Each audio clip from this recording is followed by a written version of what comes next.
Nanginginig ang mga kamay ni Becca habang mahigpit niyang hawak ang maliit na papel na may nakasulat na address. Tumitibok ang puso niya ng sobrang lakas. Tila ba gustong kumawala sa dibdib anumang oras. Hindi niya alam kung dahil ba yun sa galit, takot o sa katotohanang ilang saglit na lang ay makikita niya ang katotohanang pilit niyang iniiwasan. "Sigurado ka ba, Becca?" Tanong ng kapitbahay niya na si Aling Rosa habang hawak ang bunso niyang anak.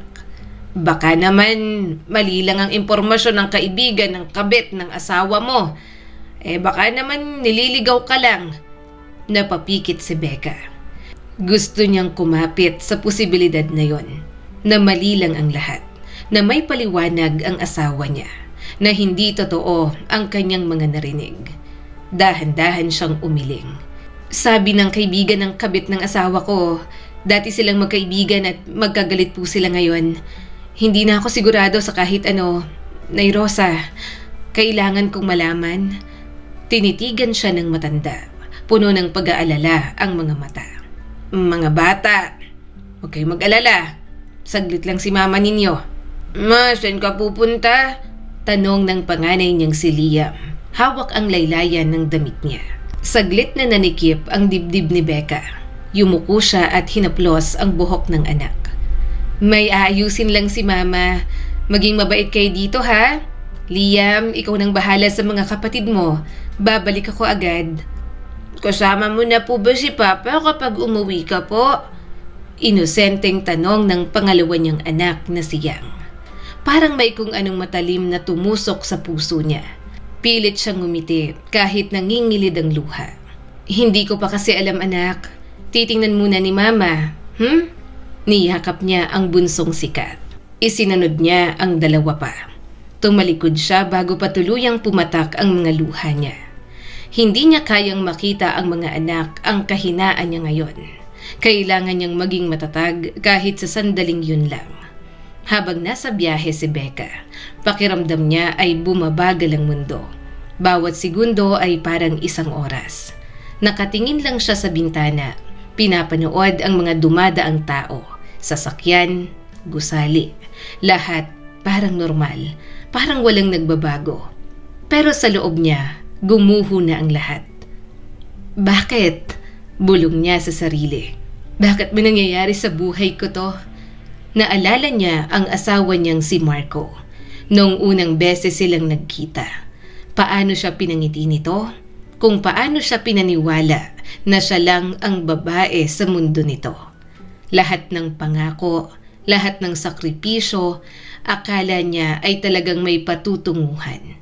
Pumayag siya na maging simpleng housewife lang at kalimutan ang mga pangarap. Tinanggap niya ang pag-abroad ni Marco para sa mas magandang kinabukasan. "At ito ang kapalit?" Mahina niyang sabi habang nanginginig ang mga labi. Humigpit ang hawak ni Becca sa kanyang bag. Hindi niya alam kung anong gagawin niya pagdating doon.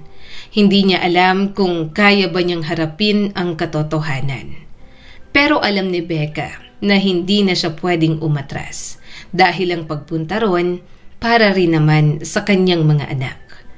Pagdating niya sa address, sandali siyang natigilan. Isang simpleng apartment lang yon na tahimik at walang kahit anong kakaiba. "Dito ba talaga?" Tanong niya sa sarili. Pero malinaw ang address na nandoon na talaga siya. Dahan-dahan siyang umakyat sa hagdan. Bawat hakbang ay parang may kasamang bigat. Nang makarating siya sa pinto, sandali siyang napahinto. Huminga siya ng malalim bago kumatok, pero walang sumagot. Mas malakas niyang kinatok hanggang sa bumukas ang pinto. At doon, parang huminto ang mundo niya. Isang babae ang nakatayo sa harap niya. Siguro nasa 19 o 20 anyos lang. Mahaba ang buhok, maputi ang balat, at halatang bagong ligo pa. "Po?" Nagtatakang tanong ng babae. Saglit na hindi nakapagsalita si Becca. Pinagmasdan niya ito mula ulo hanggang paa. Eto ba? Eto bang ipinalit sa kanya? Ito ang dahilan kung bakit nasira ang pamilya nila? Nasaan si Marco? Malamig niyang tanong. Napatigil ang babae. Sino pong... Huwag kang magpanggap na hindi mo ako kilala. Ingrata. Biglang sigaw ni Becca habang kumukulo ang dugo. Alam kong kilala mo ko. At alam mo ang mukha ng asawa ng kinakalantari mo. Alam kong nandito siya. Ilabas mo ang asawa ko. Nataranta ang babae. Ate, hindi ko po... Hindi na nakapagpigil si Becca.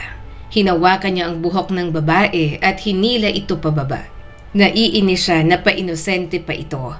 Gayong nakita niya naman kung gaano ito kalandi sa videos at sa mga salita sa conversation nito sa kanyang asawa. Ate ano po? Malandi ka! Sigaw ni Becca habang pinagsasasampal ito.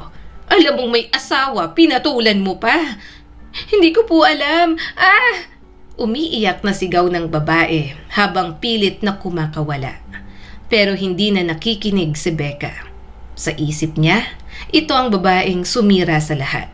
Ito ang dahilan kung bakit wala na ang dating Marco na kilala niya. Sunod-sunod ang sampal niya. Parang bawat palo ay inilalabas niya ang sakit, galit at pagkadismaya na matagal niyang kinikimkim. Becca! Tawag ng asawa niya. Parang napako siya sa kinatatayuan nang marinig ang boses na yon. Dahan-dahan siyang napalingon. At doon niya nakita si Marco. Kakalabas lang ng banyo, nakatapis lang ng tuwalya, at basang-basa pa ang buhok. Parang binuhusan ng malamig na tubig si Becca. Sa itsura ng mga ito, halatang katatapos lang sa ginawa. Sobrang dami pang tsikinini ng walang hiya niyang asawa sa may dibdib. Napatingin siya sa kabit nito na pa-inosente pa rin at binigyan pa ng isang sampal. Becca, ano ba? Bulalas ni Marco. Walang hiya ka? Galit niyang sigaw dito. Ano? Ipagtatanggol mo pa tong kabit mong haliparot? Pero sa halip na pagsisisi, galit ang nakita niya sa mukha nito. Anong ginagawa mo dito? Parang may kung anong pumutok sa loob ni Becca. Ikaw pang may ganang tanungin ako ng ganyan? Ikaw ang dapat magpaliwanag. Asawa mo ako. Tinulak niya ang babae palayo at lumapit kay Marco. Eto bang dahilan kung bakit hindi ka umuwi sa amin? Ha? Becca, umalis ka dito. Malamig na sabi ni Marco. Umalis? Natatawa niyang sabi kahit nangingilid ang luha. Ako? Ako ang aalis? Sa buhay mo? Sa pamilya mo? Lumapit siya at sinuntok si Marco sa dibdib. May mga anak tayo. 3.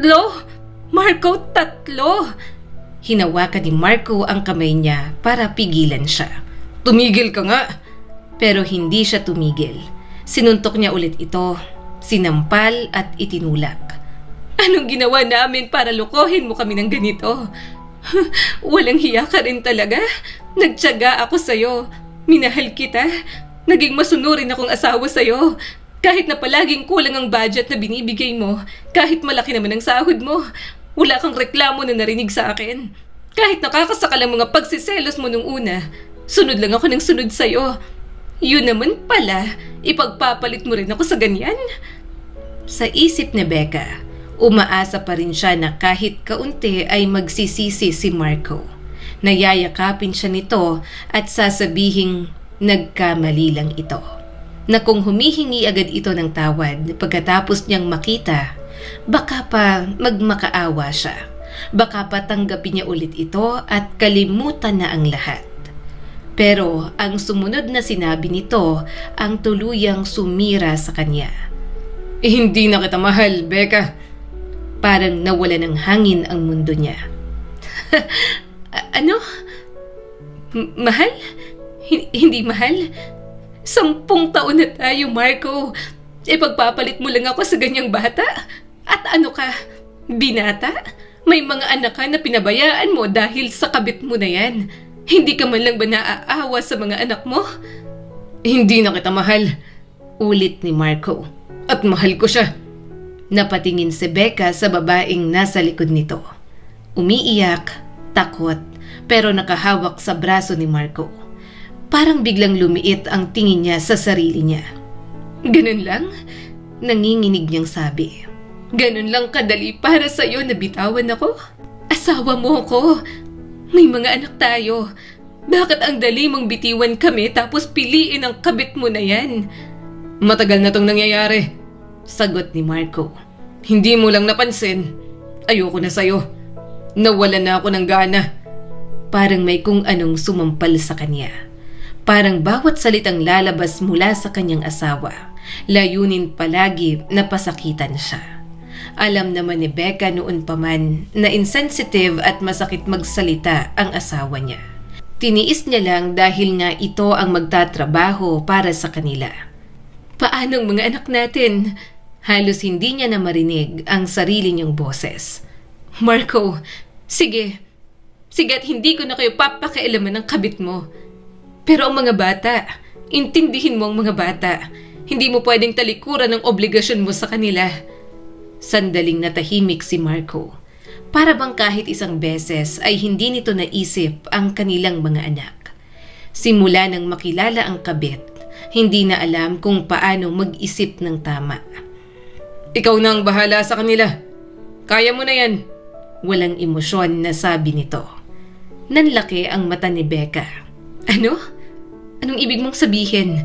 Nasisiraan ka na ba ng ulo? Alam mong wala akong trabaho.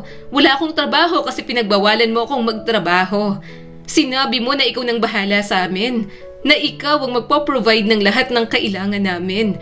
Pagkatapos ay pababayaan mo ang mga anak mo? Hindi na ako magbibigay.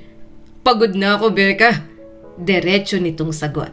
May sarili na naman akong buhay kasama siya. Ayoko na sa inyo. Kaya tumigil ka na. Tila yun na ang pinakawalang kwentang narinig niya mula sa asawa. Hindi makapaniwala si Becca sa mga sinasabi nito. Paanong nagawa ng isang ama na talikuran ang mga anak nito? Marco, nanginginig niyang sabi. Mga anak mo yon. Ano ka ba naman? Hindi ka ba naawa sa mga anak mo? Wala na silang ibang aasahan.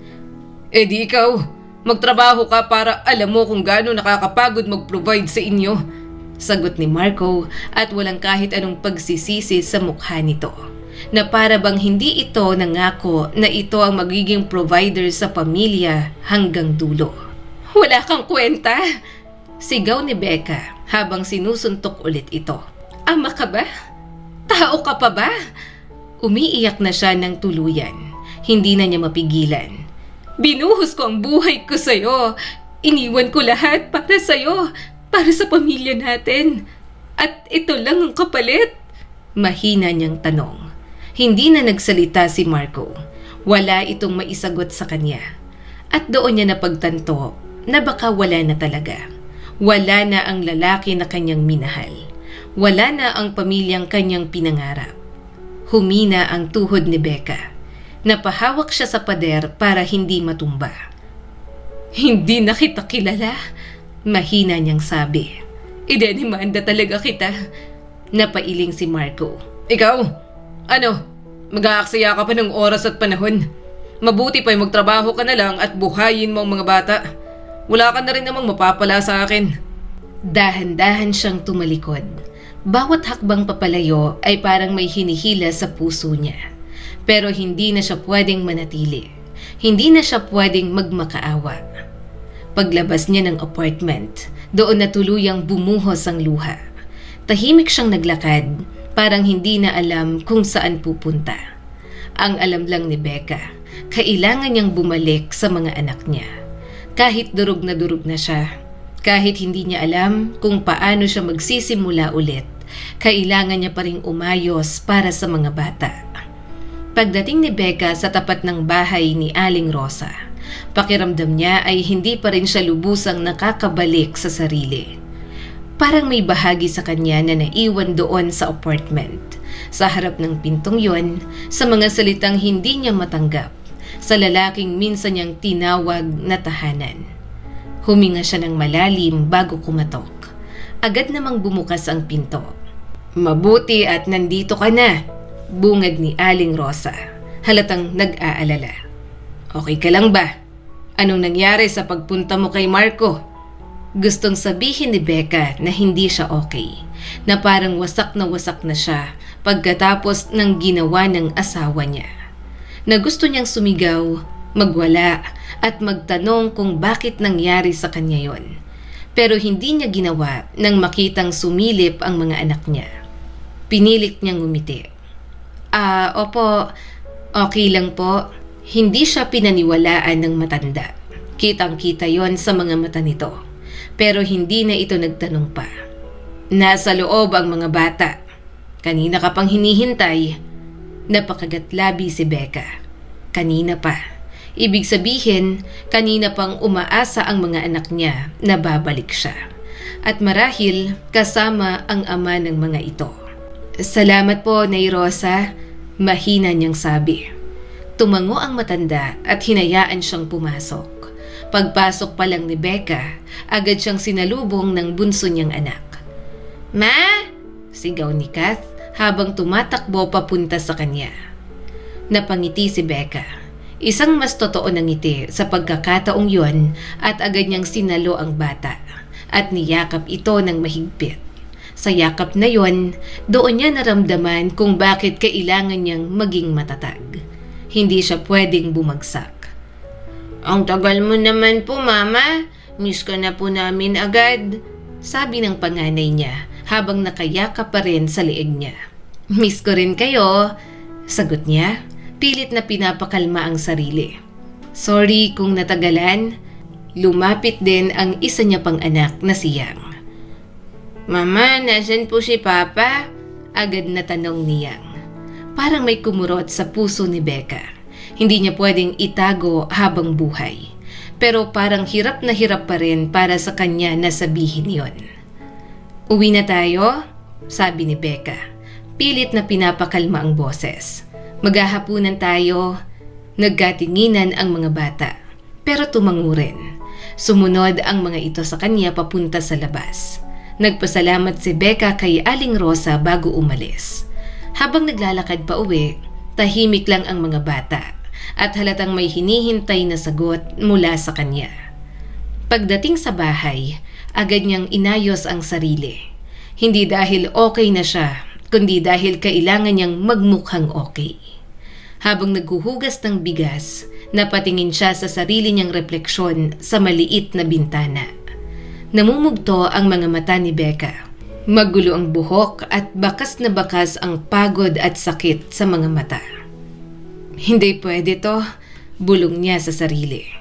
Kung hindi siya magiging matatag, sino ang magiging sandigan ng mga anak niya? Tahimik siyang nagluto. Nagprito ng itlog at nagluto ng ginisang gulay. Simpleng pagkain pero sapat para sa kanila. Habang naghahanda, paminsan-minsan ay napapatingin siya sa mga anak niyang tahimik na nakaupo sa sala. Hindi naglalaro o nagkukulitan ang mga ito. Para bang ramdam din na may mali at lalo yung nagpapabigat sa dibdib ni Becca. Mga anak, kain na! Tawag niya sa mga ito pagkatapos maghain. Lumapit ang tatlo at tahimik na umupo. Nagsimula silang kumain. Pero ramdam ni Becca ang tensyon sa hapag at dumating na ang mga tanong na kinatatakutan niya. Ma, mahina ngunit malinaw na tawag ni Liam. Nasaan po si Papa? Bahagyang natigilan si Becca. Nanginginig ang kanyang mga kamay na may hawak na kutsara. Gusto niyang magsinungaling. Sabihin na nasa trabaho lang ang ama ng mga ito at babalik din. Pero hindi niya magawa. Ayaw niyang simulan ang panibagong yugto ng buhay nila sa kasinungalingan.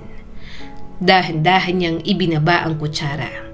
Tumingin siya sa tatlong pares ng mata na naghihintay ng sagot. Hindi na babalik si Papa ninyo, maingat niyang sabi. Ano pong ibig mong sabihin, Mama? Tanong ni Yang at medyo naguguluhan. Pilit na pinigilan ni Becca ang namumuong luha. May iba ng piniling buhay si Papa ninyo. Patuloy niya, pinipiling maging maingat sa salita. At hindi na siya sasama sa atin kasi may gusto na siyang ibang asawa Ayaw niya na sa akin at ayaw niya na rin sa inyo. Nanlaki ang mata ng kanilang bunso. Iiwan niyo na po tayo? Parang may pumiga sa puso ni Becca. Hindi niya kayang marinig yon mula sa anak niya. Pero yun na kasi ang totoo na kailangan nilang harapin. Oo, mahina niyang sagot. Pero hindi ibig sabihin nun na wala na kayong pamilya. Bakit? Biglang tanong ni Liam at garalgal na ang boses. Hindi na po ba kami mahal ni Papa? Doon tuluyang bumigay ang loob ni Becca. Hindi niya na alam kung paano sasagutin yon. Hindi ko alam, pero wag niyong isipin na may kasalanan kayo at may mali sa inyo. Pero bakit po siya umalis? Tanong naman ni Kath at mas malakas na ang iyak. Sumunod na umiyak ang dalawa pa. Hindi ko rin alam, sagot ni Becca. Pero ang alam ko, hindi niya dapat ginawa yon. Kumukulo pa rin ang galit niya kapag naaalala. Pero mas nangingibabaw ngayon ang sakit para sa kanyang mga anak. Galit ako kay Papa, sigaw niyang habang umiiyak. Ayoko na sa kanya, Mama. Napapikit si Becca. Hindi niya gustong maramdaman ng mga anak niya ang galit. Pero hindi rin niya masisisi ang mga ito. Nakakagalit naman nga talaga ang ginawa ni Marco. Lumapit siya at niyakap silang tatlo. Shh! Tahan na. Hindi niyo kailangan kimkimin ng galit. Iniwan po tayo, Ma. Hikbi ni Liam. Bakit niya po nagawa yun? Sa yakap na yon, parang naramdaman ni Becca ang buong bigat ng responsibilidad na nasa balikat niya ngayon. Siya na lang ang sandigan ng mga batang ito. Makinig kayo sa akin, sabi niya, bahagyang lumayo para makita ang mga mukha nila. Hindi ko kayo iiwan. Kahit anong mangyari, nandito lang ako. Hindi kayo iiwan ni Mama. Promise, kakayanin natin to. Tayong apat. Hindi niya alam kung paano. Hindi niya alam kung saan siya magsisimula. Wala siyang trabaho o kahit anong ipon mula sa mga perang ipinapadala noon ni Marco. Dahil nga, sapat lamang ang ipinapadala noon ng kanyang asawa. At ngayon wala na rin siyang aasahan mula rito. Pero hindi niya pwedeng ipakita ang takot na yon. Hindi sa harap ng mga anak niya na siya na lamang ang tanging aasahan. Magiging okay din tayo, Ma? Tanong pa niyang. Oo, kaya natin. Huwag kayong mag-alala. Basta tutulungan niyo ako, ha? Huwag sana kayong maging pasaway. Palagi kayong makikinig sa akin. Tumango ang tatlo. Kahit namumugto pa ang mga mata. Mag-aaral kayo ng mabuti at tutulungan niyo si Mama sa bahay. Opo, Mama. Sabay-sabay na sagot ng kanyang mga anak. Napangiti si Becca. Isang ngiti na may halong lungkot at pag-asa. Matapos ang hapunan, tinulungan niya ang mga batang mag-half bath at maghanda sa pagtulog. Habang pinapatulog niya ang bunso, napansin niyang mas mahigpit itong yumakap sa kanya. Ma, wag mo kaming iwan, ha? Bulong ni Kath at halos inaantok na. Nanikip ang dibdib ni Becca. Hinding-hindi, nandito lang ako palagi para sa inyong tatlo. Lumipas ang mga araw. Naghanap agad siya ng trabaho. Pero na-realize niyang mahirap talagang maghanap, lalo na kung hindi pa kompleto ang kanyang requirements. Mauubos ang oras at pera niya sa kakaasikaso. Ang kailangan niya, agarang trabaho para magkaroon ng gastusin sa bahay at baon sa school ng kanyang mga anak. Isang umaga, pagkatapos mag-almusal, halos sabay-sabay na umalis ang mga anak ni Becca para pumasok sa eskwela. Hinatid niya ang bunso hanggang kanto dahil doon lang naman ang daycare, habang ang dalawa naman ay sanay ng maglakad ng magkasama. Mabuti at malapit lang ang school. Isang tawid lang at marunong naman ang mga itong sumabay sa iba kapag tatawid na. Ma, susunduin mo kami mamaya? Tanong ng bunso niyang si Kath sa kanya. Hindi ko kayo masusundo kasi may trabaho na ako, anak. Maingat niyang sagot. Diyan lang sa tapat ang bahay ni Nay Rosa. Binilin kita sa kanya. Huwag kang magiging pasaway, ha? Opo, Mama. Sagot ni Kath kahit halatang gusto nitong siya ang sumundo rito. Habang naglalakad siya papalayo, napahinga siya ng malalim. Pagdating niya sa maliit na pwesto ng lugawan, sinalubong siya ng amoy ng bagong lutong lugaw. Simpleng lugar lang yon, may ilang plastic na mesa at monoblock na upuan, pero malinis at maayos. Maaga ka ah? Bungad ni Jolina. Nakangiti habang nag-aayos ng mga mangkok. Napangiti naman si Becca. Kailangan first day ko. Lumapit si Jolina at marahang tinapik ang balikat niya. Kaya mo to, mabait naman si Ma'am Casey kahit paano. Saka medyo busy ngayon kasi ang opening. Last time kasi, soft opening lang. Tumango na lang siya. Mahalaga sa kanya na mabait ang kanyang amo. Sa dami ng pinagdaanan ni Becca, parang napakahalaga ng salitang yun ngayon. Good morning! Bati ni Ma'am Casey. Good morning po! Agad na bati ni Becca at bahagyang yumuko. Ikaw si Becca, hindi ba? Tanong nito. Apo ma'am, sagot niya. Ngumiti si Ma'am Casey, isang ngiting hindi pilit at hindi naman mataray. Narinig ko kay Jolina na kailangan mo raw ng trabaho. Salamat at tinanggap mo ang trabaho kahit 400 pesos lang ang sahod. Kailangan ko rin kasi ng tauhan na magtatagal. Medyo mahirap na maghanap ng mapagkakatiwalaan ngayon. Saglit na natigilan si Becca. Salamat? Siya pa ang pinasalamatan? Dapat ako po ang nagpapasalamat, sabi niya at medyo nahihiya. Malaking tulong po ito sa amin. Tumawa ang kanyang amo. Basta sipagan mo lang at maging maayos sa trabaho. Saka may binubuhay kang mga anak, hindi ba? Nakwento nito sa akin ni Jolina ang problema mo. Huwag kang mag-alala. Hayaan mo ng asawa mo. Kakarmahin din yon. Magsipag ka lang dito. Parang may kung anong gumaan sa loob ni Becca sa kanyang narinig. Hinahayaan niya na nga lang din si Marco sa gusto nitong gawin. Basta siya, sisikapin niyang tumindig para sa kanyang 3 mga anak. Opo ma'am, gagawin ko po ang lahat ng kaya ko. Sagot ni Becca na may halong determinasyon. Hindi nagtagal, nagsimula na ang trabaho.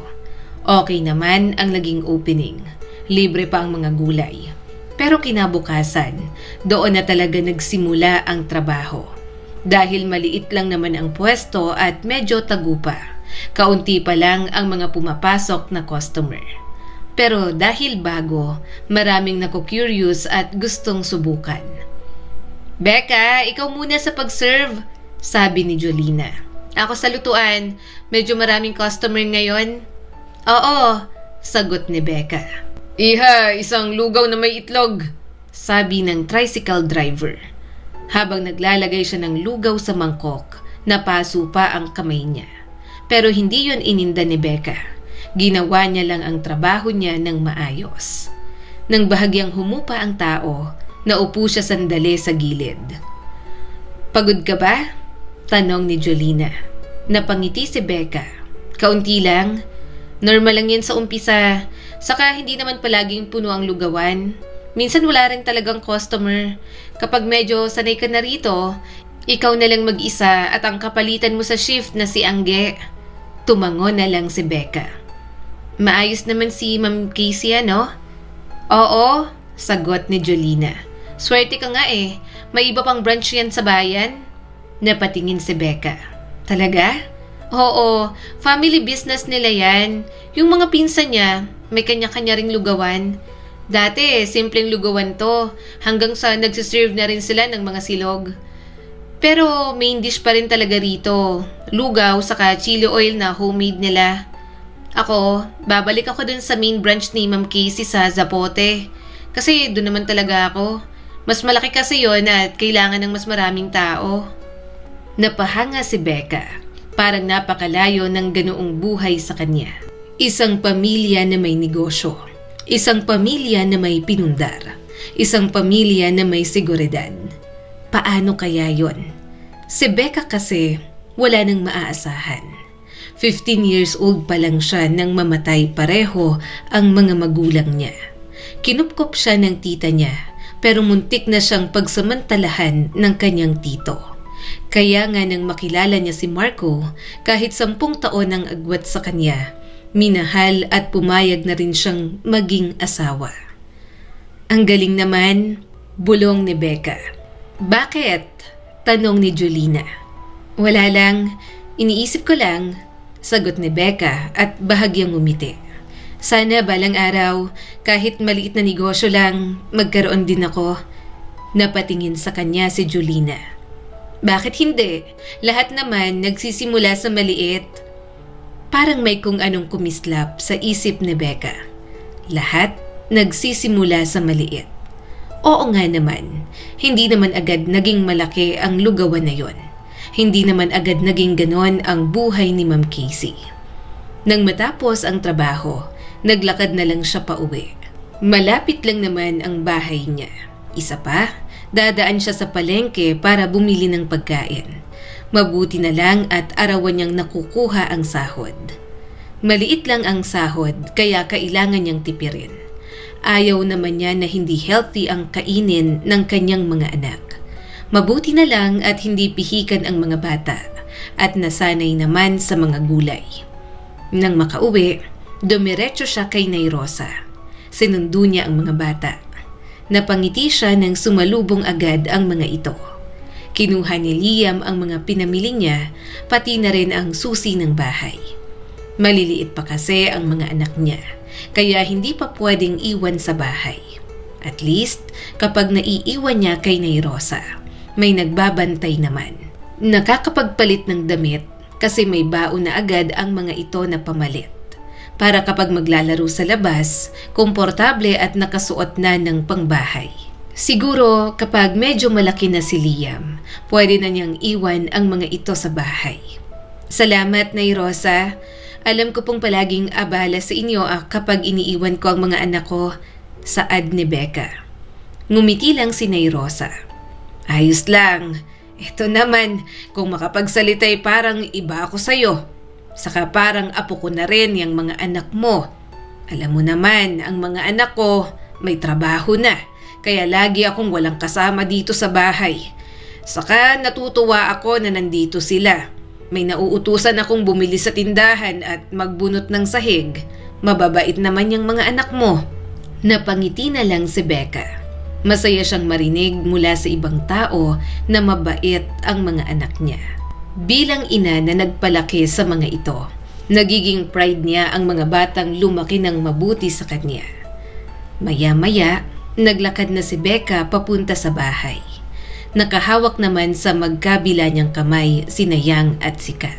Nagsasabi ang mga ito ng kung anong mga kailangan sa school. Medyo nag-aalala siya kasi wala na namang matitira sa pera. Pero okay na rin yun. Uunahin niya ang sobrang kailangan ng mga anak niya. Sige, next week ninyo pa naman kailangan. Bibilihin natin ang mga kailangan ninyo. Pero yung mga kailangan na agad, bibilihin natin bukas ng umaga. Agahan na lang natin. Maaga namang nagbubukas ang mga school supplies. Ihahatid ko kayo para mabilhan kayo, saad ni Becca. Nang makapasok sa loob, nagpahinga na lang siya ng kaunti. Maya-maya'y tumayo na rin naman siya para makapagluto. Pero nagulat siya nang lapitan ni Liam. Mama, turuan mo po ako magsaing, sabi ni Liam sa kanya. Bahagya siyang natawa. Huwag na, ako na. Hindi mo pa masyadong abot ang lababo. Saka sa burner nagsasaing, ayokong malapit ka sa apoy. Baka mapaso ka. 8 taon ka palang anak. Ngumuso si Liam. Malambing din sa kanya kahit panganay at lalaki pa. Mama, malapit na po ako maging 9 years old. Gusto ko pong matuto para tulungan ka po at hindi ka po sobrang pagod. Ikaw pa maglalaba mamaya ng uniform namin. Turuan mo po ako magluto, Mama. Para kapag kami lang po ang nasa bahay, ako na po ang magluluto. Ako na pong bahala sa mga kapatid ko. Tapos uuwi ka na lang po na magpapahinga na lang. Napangiti na lang si Becca. Mabigat ang pakiramdam niya dahil naninibago pa lang siya sa trabaho. Pagod na pagod siya pero parang nawala lahat dahil sa mga anak niya. Masaya na siya na may malasakit at pagmamahal ang mga ito para sa kanya. Niyakap niya ito sa bandang ulo at hinaplos ang buhok. Ang bait mo namang anak at ang bait mong kuya, Liam. Salamat at nag-aalala ka sa akin. Salamat na gusto mo nang makapagpahinga na lang ako. Pero nanay niyo kasi ako. Kahit mapagod ako, nandito lang ako para sa inyo. Kakayanin at hindi titigil basta kapag tungkol sa inyo. Kapag 9 years old ka na, tuturuan na kita ng paunti-unti. Sa ngayon, ang gawin mo na lang, maghimay ka ng kangkong at magtalop ng sibuyas at bawang. Tumango agad ang anak niya. Okay po, Mama. Napangiti siya nang lumapit agad ito sa lamesa at umupo sa upuan. Parang hinahaplos ang puso niya kapag pinagmamasdan si Liam. Pakiramdam ni Becca na palaki niya ito na mabait, matatag at maaasahan. Habang naghihintay na maluto, pinakialaman naman ni Becca ang mga uniform at ilang labahin nila. Lalabhan niya na agad para hindi siya matambakan ng labahin. Gusto niya rin kasi na mas kinukusot lalo na kapag uniform ng mga bata. Tuloy-tuloy na naging ganon ang daloy ng kanilang mga buhay. Pero kahit ganon pa kabisi, hindi pa rin nakalimutan ni Becca na manalangin. Dumadaan siya sa simbahan at parang kahit paano gumagaan ang loob niya. Ginagawa niya na lang kakwentuhan ng Diyos habang nakaupo roon. Lord, minsan naiisip ko pa rin po ang asawa ko. Malumanay na sabi ni Becca. Yung pagsugod sa kanila ng babae niya at pagpapadala ko po sa galit ko. Pasensya na po at hindi ko napigilan. Para na po kasi ako mababaliw ng mga sandaling yon. Pasensya na po talaga. Huminga siya ng malalim. Yun ang unang beses ni Becca na makipag-away. Hindi niya talaga yon gawain. Pero aaminin niya na talagang napuno ng galit ang kanyang puso. Na kung hindi niya na talaga mailabas, parang sasabog na. Saka, Lord, hindi ko po alam kung ano pong plano niyo para sa akin at para sa mga anak ko. Kung pagsubok niyo po ito para sa akin, tatanggapin ko po. Sanay na ako dyan at hindi po ako kailanman tumalikod sa inyo. Pero sana naman po, habang may pagsubok, kahit na hindi niyo po ako gawing mayaman sa buhay o maraming pera, huwag niyo po sanang bigyan ng sakit ang mga anak ko. Ako rin po sana, Lord. Kailangan ko po palagi ng lakas para sa aking mga anak. Kaya sana alagaan niyo po kami. Kahit ganun lang po, kontento na po ako. Tumayo si Becca at inayos ang bag. Aalis na sana siya, pero muli pang may nakalimutan. Siya nga pala, Lord, yung asawa ko, kahit na naging ganun yon, gabayan niyo pa rin po sana. At sana maliwanagan na rin ang isip sa mga bagay na ginagawa niya. Para siyang timang na ipinagdarasal ang taong nanakit ng labis sa kanyang puso. Gayunpaman, nakasama niya rin kasi si Marco ng ilang taon. Ama rin ito ng mga anak niya. Para rin yun sa kanya, para mapigilan niya ang sariling magtanim ng galit. Kinabukasan, maaga na namang nagising si Becca. Sanay na ang katawan niya sa pagbangon kahit kulang ang tulog. Pero sa bawat pagising niya, may sandaling parang gusto niyang manatiling nakapikit. Parang umaasang kapag muling nagmulat, babalik sa dati ang lahat. Pagdilat niya, ang unang nakita niya ay ang tatlo niyang anak na sina Liam, Yang at si Kath. Magkakatabing natutulog. Hinaplos niya ang ulo ng mga ito. Habang nagdadasal sa umagang yon, napahinga siya ng malalim pagkatapos. Dahan-dahan siyang bumangon at nagsimula sa kusina. Tulad ng nakagawian, nagsaing siya at nagluto ng simpleng ulam. Habang hinihiwa niya ang sibuyas, hindi niya napigilang mapatingin sa maliit na bintana. "Good morning, Mama!" Bati ni Liam sa kanya. Agad naman siyang napangiti sa yakap ni Liam sa kanyang bewang. "Good morning! Gisingin mo ng mga kapatid mo. Mag-asikaso na kayo. Walang pasok ngayon pero dun muna kayo kay Nay Rosa habang wala ako. Ha? Magpapakabait kayo. Huwag masyadong pasaway." "Opo, Mama." Pagkatapos ihatid ang mga bata at magbilin kay Aling Rosa, dumiretso na si Becca sa lugawan. Pagdating niya, pareho pa rin ang eksena. Ilang mesa na may maagang customers. Karamihan ay tricycle drivers at construction workers. At si Jolina abala sa kusina. "Maaga ka na naman," bungad ni Jolina.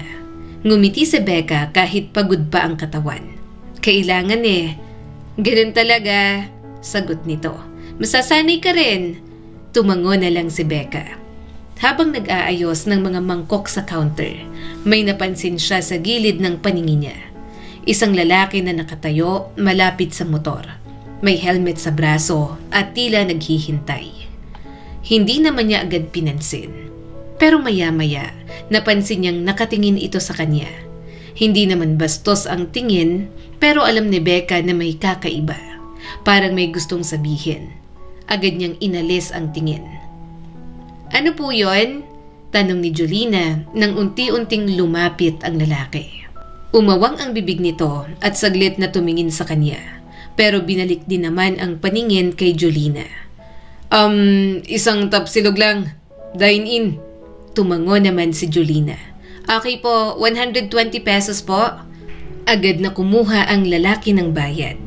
Pero nang mas lumapit pa ito sa counter, napatingin ulit ito kay Becca na para bang hindi mapigilan ang sarili na tingnan siya. "Type ka yata ng customer?" Natatawang usal ni Jolina nang ginagawa na ang order. Suminghap si Becca. "Jolina, ano ka ba? Baka marinig ka. Imposible." Muli pa itong tumawa. "Madalas yan dito, no? Laging bumibili ng lugaw at almusal. Nahuhuli ko na nakatingin sa'yo. Mukhang nagagandahan yata." "Jolina, may mga anak na ako." Ano naman? Single mother ka na. Walang problema ron kung makahanap ka ng lalaki na tatanggapin ka bilang single mother. Saka yung ama naman ng mga anak mo, hindi ka na nga pinakasalan, niloko ka pa. 'Di ba? So, dapat nga, hindi mo na yung tinatawag na asawa. Oo, nagsama kayo sa mahabang panahon at may 3 kayong anak. Pero, hindi naman siya naging mabuti sa'yo. At salamat na lang at baka way na din yun ni Lord para protektahan ka kung bakit sa tagal ninyo hindi ka napakasalan ng walang hiyang yun. Napanguso si Becca. Totoo na hindi nga sila kasal ni Marco. Subalit sa ilang taon niyang nakasama ito, asawa niya na kung maituturing. Palagi rin naman kasi itong nangangako ng kasal sa kanya. Noong una, iniintindi niya pero nang tumagal, na-realize niya na ayaw talaga nitong magpakasal. Nang sa gayon, madaling makaalis kung gustong umalis. Minsan, hindi makapaniwala si Becca na nagtagal siya sa ganoon. Lumipas ang ilang minuto at nagsimula na ulit ang pagdating ng mga customers. Abala si Becca sa pagkuha ng orders, pati na rin sa pag-aabot ng pagkain. Hanggang sa marinig niya ulit ang lalaki kanina. "Miss," napalingon si Becca. Nagkatinginan sila. "Ano po?" tanong ni Becca. Napilitan siyang humarap dahil naghuhugas ng mabigat na kaldero si Jolina. Isang lugaw, walang timpla," sabi nito at para bang may kasamang pagkamangha ang boses. "Walang timpla?" ulit niya. Oo, plain lang. Walang asin, walang kahit ano," paliwanag nito. Tumango si Becca. "Sige po." Habang naghahanda siya ng order, ramdam niya ang tingin ng lalaki. Hindi siya komportable, kaya muntik na siyang mapasok. "Para sa nanay ko yung lugaw," paliwanag nito kahit hindi niya naman tinatanong. "May sakit kasi, hindi pwedeng maalat." Ganun po ba?" Mahina niyang sabi habang binubuhol ang plastic. Oo," dugtong ng lalaki. "Dito lang naman kami malapit.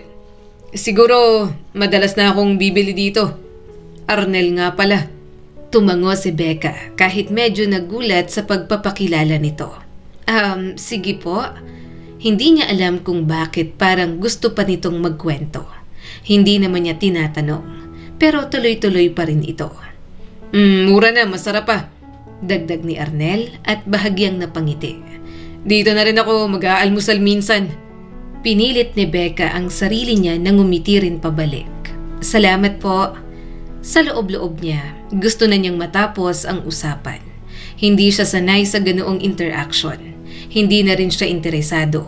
Hindi na rin niya kayang magbigay ng pansin sa ibang lalaki, lalo na pagkatapos ng lahat.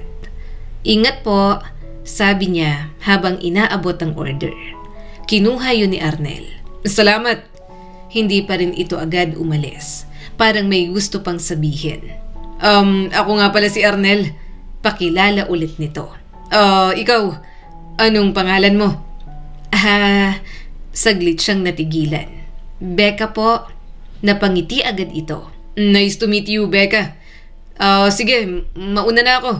Tumango siya. "Sige po." Aalis na sana ito, pero muli itong lumingon sabay tawa. Nakalimutan ko yatang magbayad." Nanlaki ang kanyang mga mata. Hindi ko rin naalala. 15 lang." Tumawa itong muli at nag-abot ng 50 pesos sa kanya. Agad naman siyang kumuha ng sukli. Sinabi niyang hindi siya distracted rito, pero yun na agad ang nangyari. Nang mapatingin si Becca sa counter, nakita niyang nakalahad agad ang kamay ni Arnel. Kaya sa halip na sa palad nito ilagay ang sukli, pinatong niya na lang yon sa ibabaw ng counter. Halatang napahiya si Arnel, pero ngumiti lang ito pagkatapos kunin ang sukli. Sige, mauna na talaga ako." Malumanay nitong sambit. Tumango ulit si Becca. "Ingat po." At sa wakas, umalis din ito. Napahinga na lang siya ng malalim. Hindi niya batid kung bakit siya kinabahan sa palitan nila ng usapan ni Arnel. "Uy," biglang sabi ni Jolina habang lumalapit. "Sabi na type ka ng isang yon. Ano raw ang pangalan? Arnel?" Napailing si Becca. "Customer lang talaga yon. Wala yon. Bumibili lang para sa nanay niya." Makahulog ang tugon ni Jolina. Hindi na sumagot si Becca. Sa isip niya, ayaw niyang bigyan ng kulay ang kahit anong nangyari. Hindi niya kailangan yon at hindi niya rin gusto. Halos 3 buwan na ang lumipas mula nang magsimula si Becca sa lugawan. At sa loob ng 3 buwan na yon, unti-unti niyang natutunan ang lahat. Mula sa tamang timpla ng lugaw, sa pakikitungo sa iba't ibang klase ng customer, hanggang sa mabilisang pagbilang ng sukli kahit sabay-sabay ang order. "Becca, pakikuha nga ng itlog sa likod!" Sigaw ni Angge mula sa lutuan. "Oo, sandali!" Sagot niya habang mabilis na kinukuha ang order ng isang customer. "2 lugaw po, isa may laman, isa plain," sabi ng customer. Nang bahagyang humupa ang tao, napasandal siya sandali sa counter at pinunasan ang pawis sa noo. "Grabe, no?" sabi ni Angge habang lumalapit. "Parang mas dumami ang customer ngayon." "Medyo," sagot ni Becca. "Hay, sanay ka na talaga," dagdag pa ni Angge.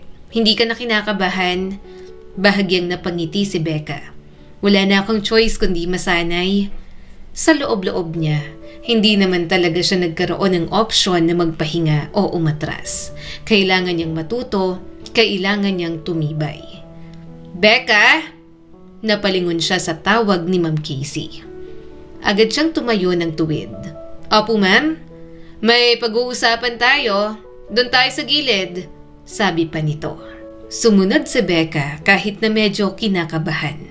Hindi niya alam kung bakit gusto siyang kausapin ng kanyang amo. Minsan niya lang itong makita dahil mas madalas ito sa main branch. 3 buwan ka na dito," panimula ni Ma'am Casey. "Napapansin ko ang trabaho mo. Maayos ka naman," sabi ni Jolina. "So far, mabilis kang matuto at higit sa lahat, maaasahan ka." Saglit na natigilan si Becca. Parang hindi agad pumasok sa isip niya ang narinig. "Salamat po. Makinig ka," patuloy ni Ma'am Casey. "Babalik na si Jolina sa main branch dun sa bayan. Dun talaga siya naka-assign at mas kailangan ko siya ron. Pinahiram ko lang siya dito ng opening at mag-train ng mga bago. Ang plano ko sana, ikaw ang mag-handle ng branch na ito." Parang napako si Becca sa kinatatayuan niya. Ako po?" "Oo, ikaw." Biglang bumilis ang tibok ng puso niya. Ma'am, baka hindi ko po kaya." Hindi yun pag-iinarte. Yun ang totoo niyang nararamdaman. May alam siyang kaunti sa pagnenegosyo. Pero ang ipahandle ang negosyo ng iba sa kanya, parang ibang usapan na. Hindi rin naman siya nakatapos sa pag-aaral. Bakit hindi? Tanong ni Ma'am Casey. Hindi pa po ako ganun katagal, baka magkamali po ako. Sagot niya pa. Tiningnan siya ni Ma'am Casey. Lahat nagkakamali, pero hindi lahat natututo. May kasama ka pa rin. Si Angge at yung bagong hire. Ikaw lang naman ang magiging lead sa mga gagawin nila. Ikaw ang kakausap sa mga suppliers, magsasabi sa akin ng mga nangyayari rito, at titingnan kung ano ang mga kulang sa shop.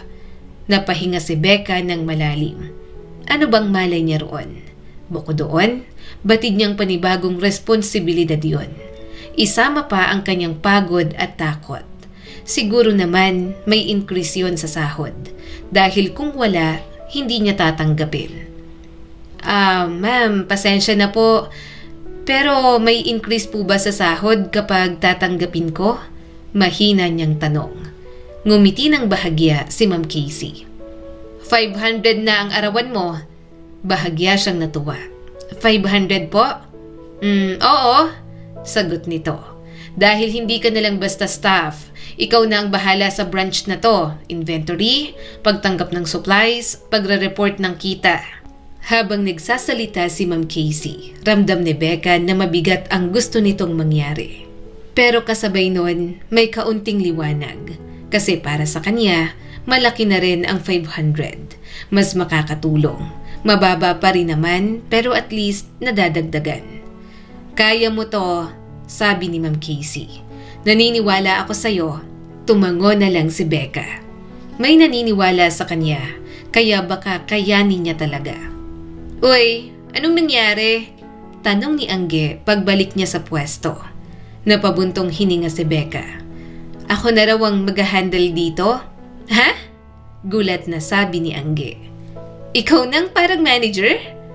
Nahiya siya sa ginamit nitong salita. Manager, hindi naman. Wala naman akong pinag-aralan. Yun na rin yun. Congratulations. Ibig sabihin, tiwala sa'yo si Ma'am Casey kaya ipinagkatiwala sa'yo. Sabi pa ni Angge. Ngumiti si Becca pero may halong kaba pa rin. Tapos, 500 na raw ang sahod ko. Sana lang mapanindigan ko. Maalam naman ako kahit papaano, pero syempre, hindi naman talaga ako manager na kayang mag-handle ng ganito. Tahimik ang hapon sa lugawan. Hindi tulad ng mga nakaraang araw na may sunod-sunod na customer. Ngayon ay tila ba napagdesisyonan ng mundo na magpahinga. Nakatayo si Becca sa may counter. Hawak ang sandok pero wala namang siniserve. Paminsan-minsan, sinusulyapan niya ang maliit na notebook kung saan niya sinusulat ang kita at gastos. Ngayon, siya na ang namamahala. Mas ramdam niya ang responsibilidad. Ang hina ng benta ngayon, napalingon si Becca nang marinig ang tunog ng motor na tumigil sa tapat ng lugawan. Kilala niya na agad kung sino yon. Hindi niya alam kung bakit. Pero simula nang madalas na pumunta roon si Arnel, natatandaan na niya ang tunog ng motor nito. Pumasok si Arnel, dala ang pagod na itsura. Hindi tulad ng dati na kahit papaano ay may kaunting sigla sa mukha nito. Ngayon ay parang mabigat ang dala-dala nito. Magandang hapon, bati ni Becca gaya ng nakasanayan. Bahagyang tumango si Arnel. Magandang hapon, Becca. Anong sayo? Isang lugaw lang na may itlog, sagot nito. Tumango si Becca at nagsimulang maghanda. Habang naglalagay siya ng lugaw sa mangkok, hindi niya maiwasang mapatingin kay Arnel. Nakaupo ito sa isang mesa, nakayuko at nakatingin sa kawalan. Ano kayang problema niya? Hindi siya sanay na makialam. Hindi rin siya yung tipo ng taong basta nagtatanong. Pero sa sandaling yon, may kung anong nagtulak sa kanya. Ingat, mainit, sabi niya habang inilalapag ang mangkok sa harap ni Arnel. Salamat. Sandaling tumayo si Becca roon at hindi agad umalis. Okay ka lang? Napatingin si Arnel sa kanya at bahagyang nagulat. Oo, okay lang. Sigurado ka? Parang ang bigat ng mukha mo ngayon. Ang tamlay mo, may sakit ka ba? Hindi niya alam kung bakit siya nagpatuloy. Siguro dahil alam niya kung gaano kahirap ang walang nagtatanong. Sandaling nanahimik si Arnel. Bigla itong napayuko. At bago pa makapagsalita si Becca, pumatak na ang mga luha nito. Arnel, pasensya na, sabi ni Arnel, pilit na pinupunasan ng luha. Hindi ko lang mapigilan. Ano bang nangyari? Wala na si nanay. Mahina nitong sabi. Kanina lang inilibing na siya. Tahimik na nakinig si Becca. Alam niyang kahit matanda na ito, masakit pa rin para dito. Batid niyang inaalagaan nito ang ina noong nabubuhay pa. Kita naman kay Arnel na mapagmahal itong anak. Biglang bumalik sa kanya ang alaala noong nawalan siya ng mga magulang. 15 taong gulang pa lang siya noon. Isang araw, kompleto pa ang mundo niya. Kinabukasan ay wala na. Wala siyang ibang masandalan. Dahilan na rin kaya nakipagrelasyon siya agad kay Marco. Pasensya na, ulit ni Arnel habang umiiyak pa rin. Hindi ko lang talaga alam kung saan ako pupunta. Kaya dito muna ako.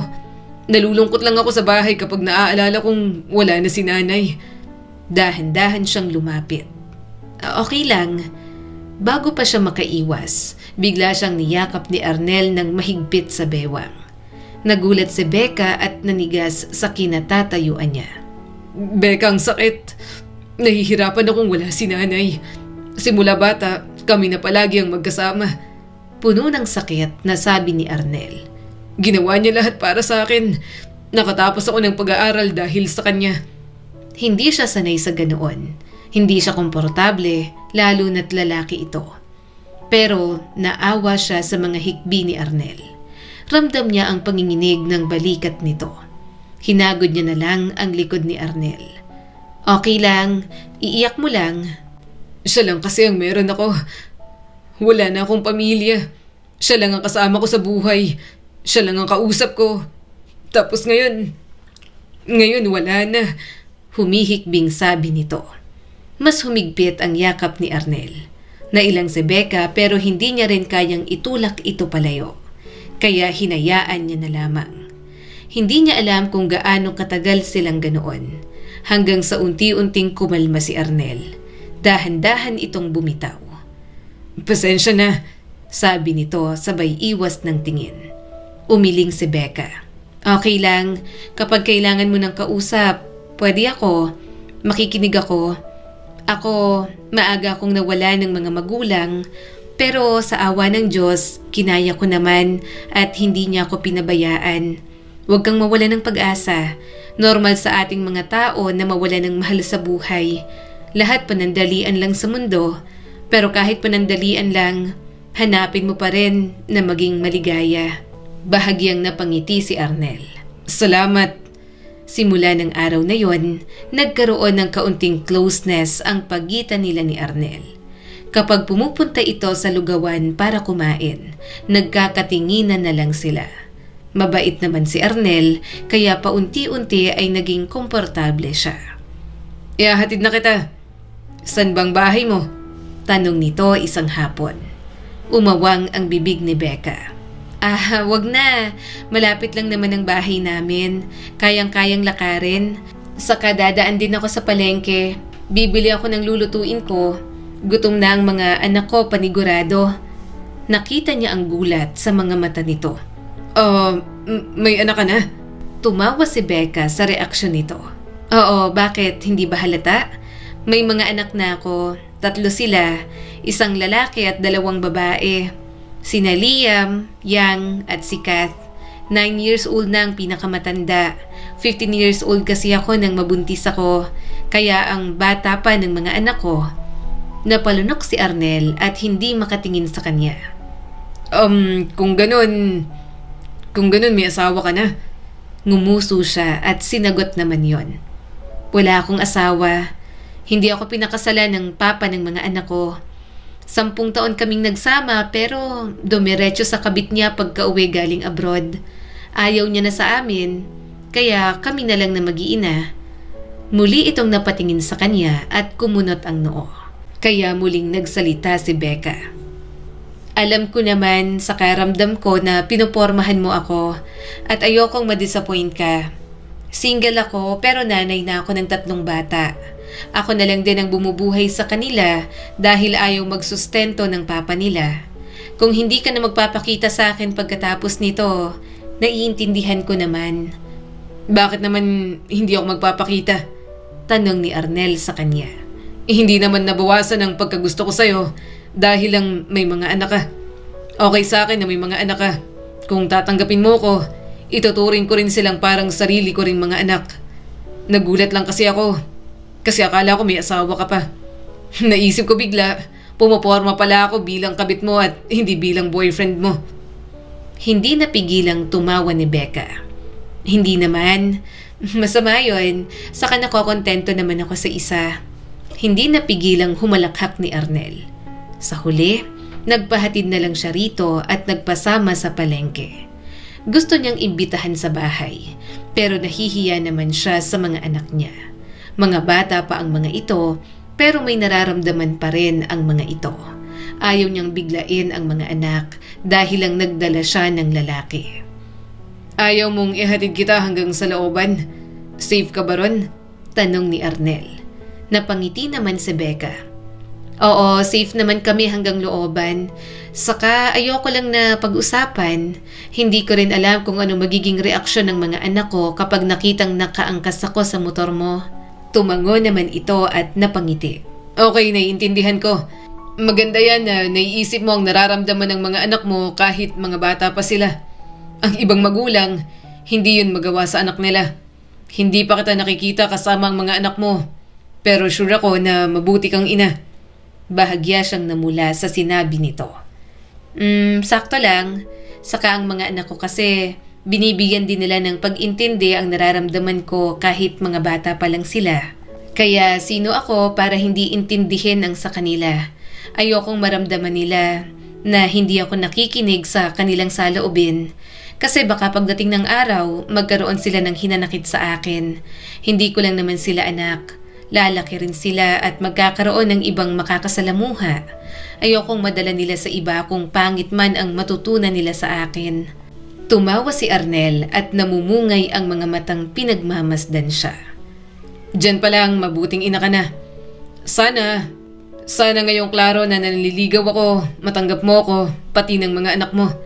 Gusto kita. At mas lalo lang kitang nagugustuhan dahil sa pagiging nanay mo sa kanila.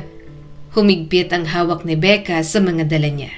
Sobrang lakas ng tibok ng kanyang puso. Hindi na naman siya bata. 25 years old na siya. Pero siguro iba rin talaga yon sa nararamdaman niya kay Marco. Kay Marco, hindi naman siya niligawan. Basta na lang inalok sa kanya ang buhay na may kasama. Wala nga siyang halos nararamdamang kilig. Talagang umasa lang siya para may masandalan. Minahal niya na lang nang nagsasama na sila. Pero iba pagdating kay Arnel. Parang inuunawa nito ang lahat ng gusto niya. Lahat ng basag ng pagkatao niya. Hindi ito padalos-dalos. Hindi nagmamadali. Mahinahon at palagi pa siyang napapangiti kahit sa simpleng paraan.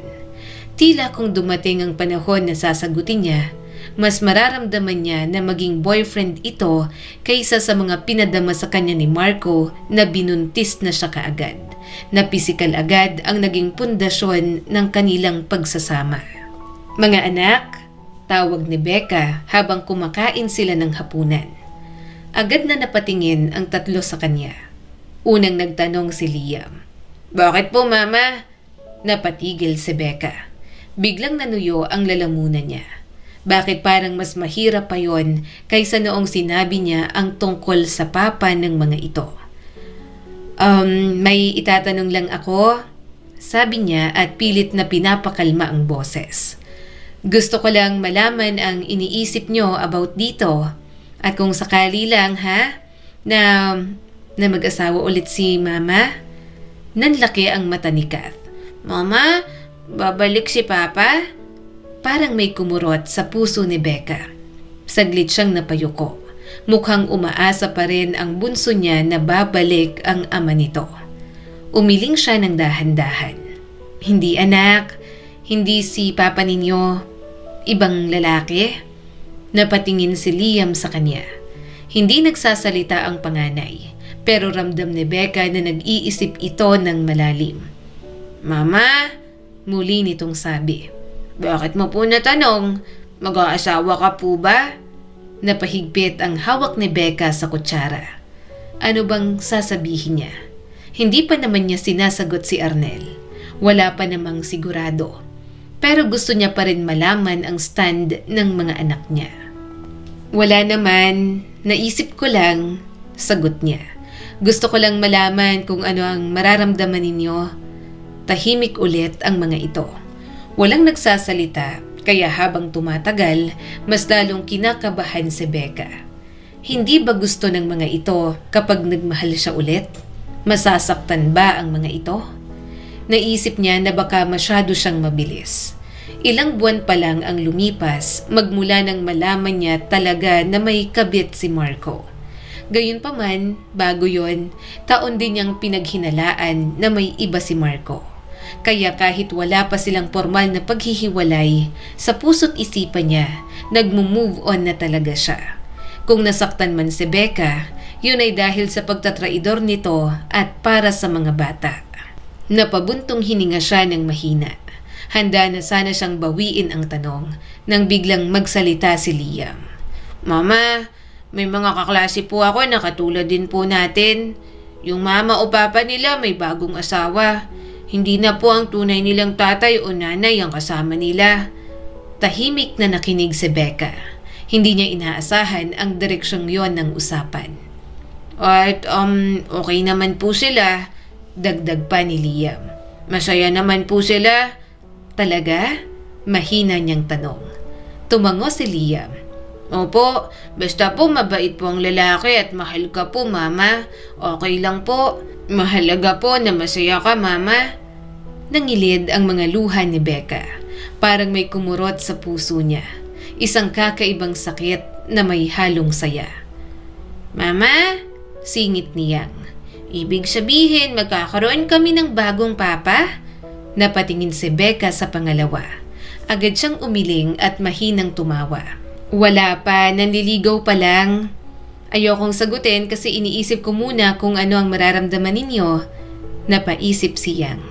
Basta hindi po siya masungit, hindi po siya nananakit. Bahagyang napatawa si Becca. Hindi, sobrang bait niya.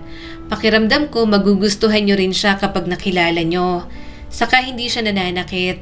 Hindi ko hahayaan na may nananakit sa inyo. Napatingin si Becca kay Kath. Tahimik lang itong kumakain na parang iniintindi ang lahat. Kath? Tawag niya. Napatingin ang bata sa kanya. Yes po, mama. Anong sayo? Tanong niya rito. Nag-isip si Kath. Kitang-kita ni Becca ang pag-ikot ng maliit na isip nito. Kung hindi niya po kukunin si mama, basta kasama ka pa rin po namin. Agad siyang lumapit at niyakap ang bunso. Hindi mangyayari yon. Hindi ko kayo iiwan. Mas humigpit ang yakap ni Kath. Promise? Promise? Naramdaman ni Becca ang paglapit ni Liam at Yang. At sa sandaling yun, magkakayakap silang apat. Sa gitna ng simpleng hapunan, unti-unting gumaan ang pakiramdam niya. Gayunpaman, sa gitna ng mga munting saya, hindi pa rin talaga mawawala ang mga pagsubok. Maagang dumating si Becca sa lugawan isang umaga. Habang inaayos niya ang mga mangkok at kutsara, ramdam niya ang bigat ng dibdib. Hindi na katulad noong unang mga linggo niya sa trabaho na kahit pagod, may kasamang kaunting saya. Ngayon, parang bawat galaw niya ay may kasamang pressure. Ang aga mo sambit ni Angge. Okay ka lang?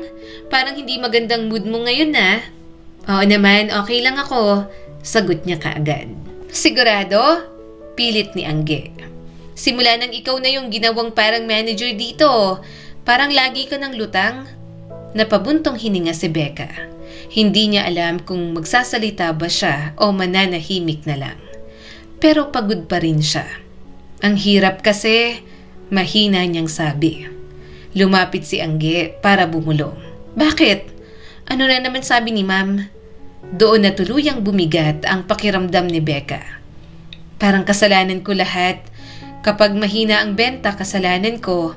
Kapag maraming bayarin, kasalanan ko. Kapag walang customer, kasalanan ko. Parang sinisisi niya sa akin kapag nalulugi siya sa bawat araw. Habang nagsasalita siya, ramdam niya ang pag-ipon ng inis sa kanyang dibdib. Hindi ko naman kontrolado yon.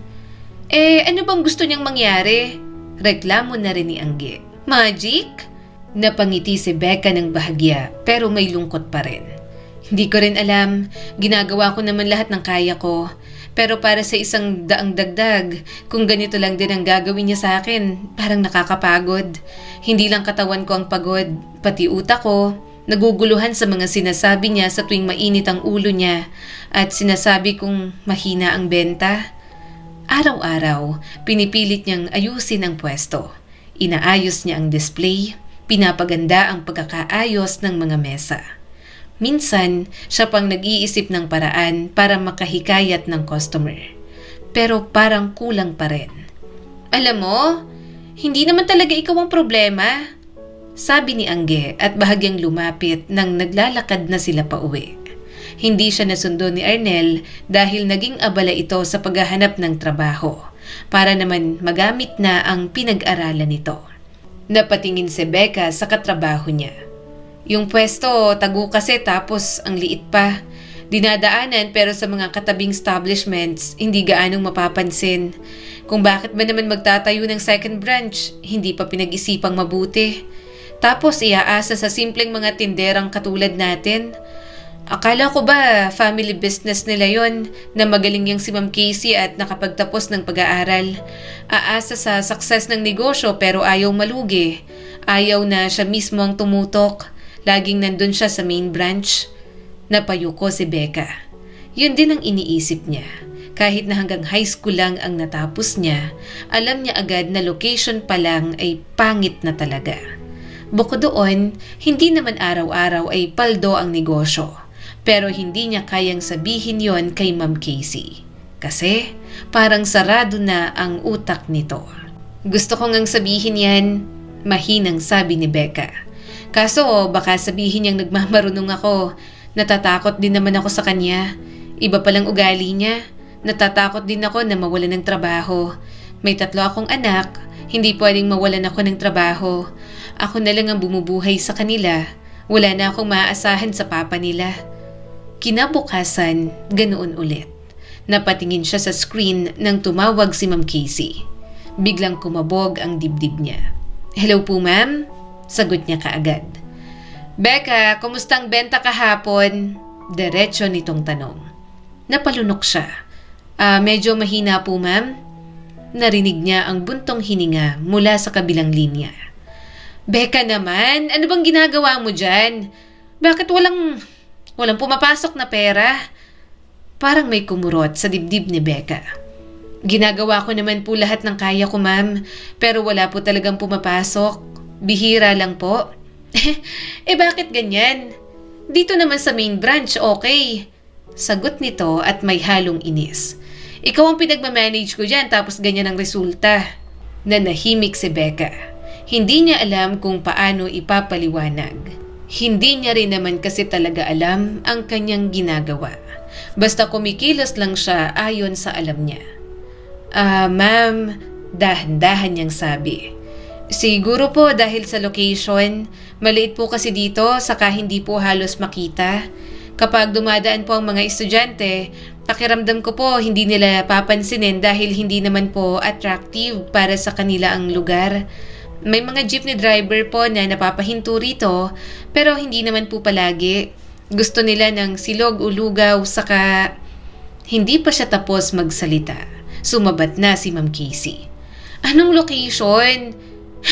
Sinasabi mo ba na pangit ang interior ng lugawan ko?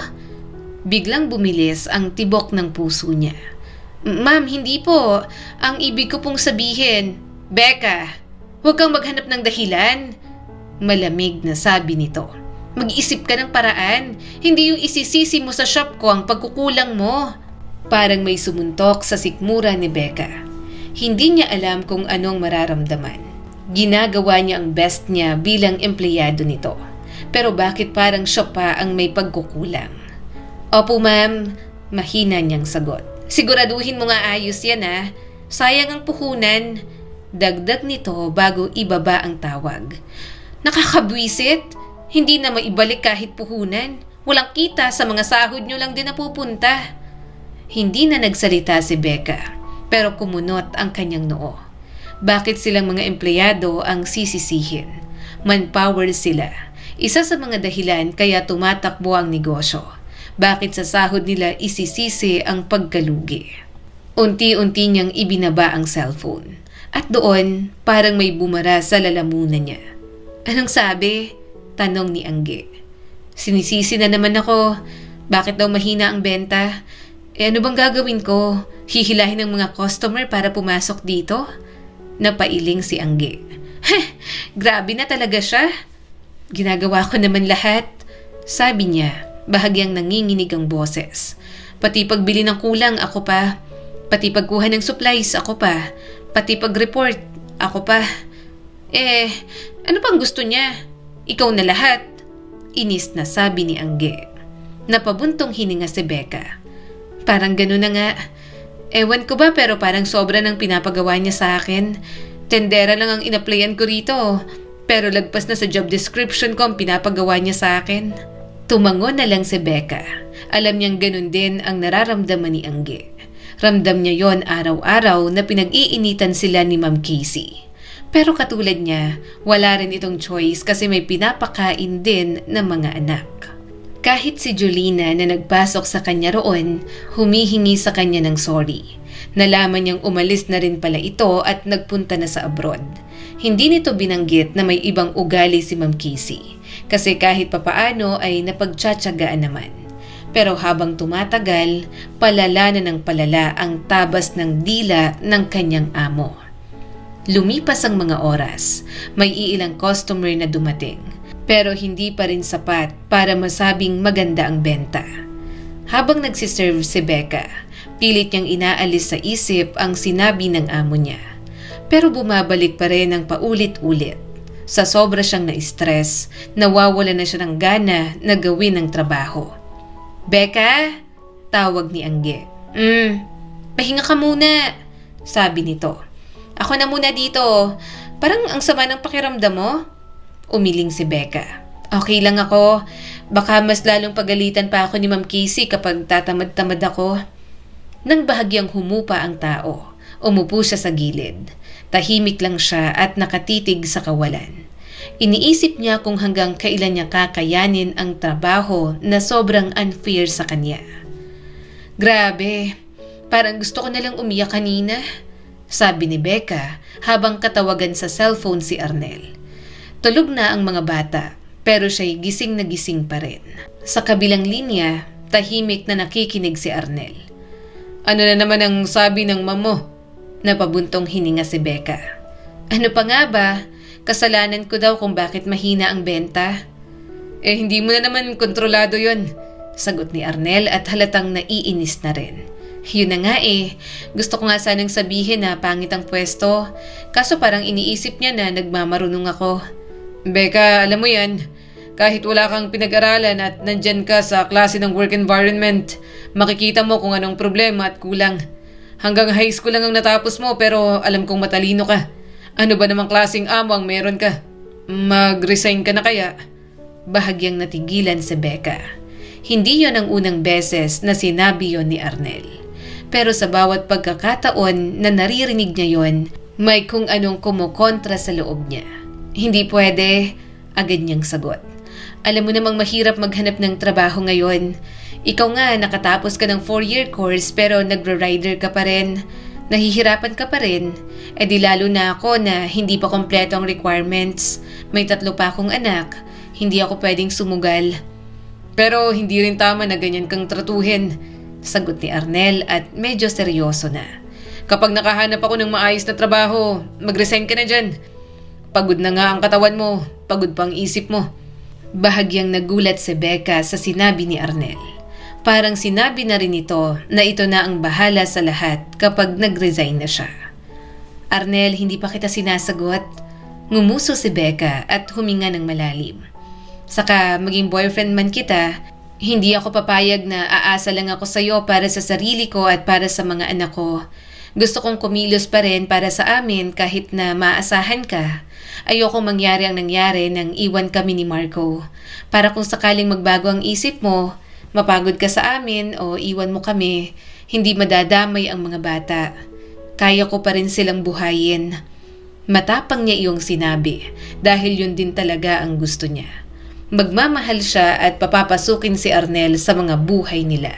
Pero hindi siya makakampante. Nanay si Becca at kailangan niyang unahing isipin ang kanyang mga anak. Alam mo, humalakhak si Arnel.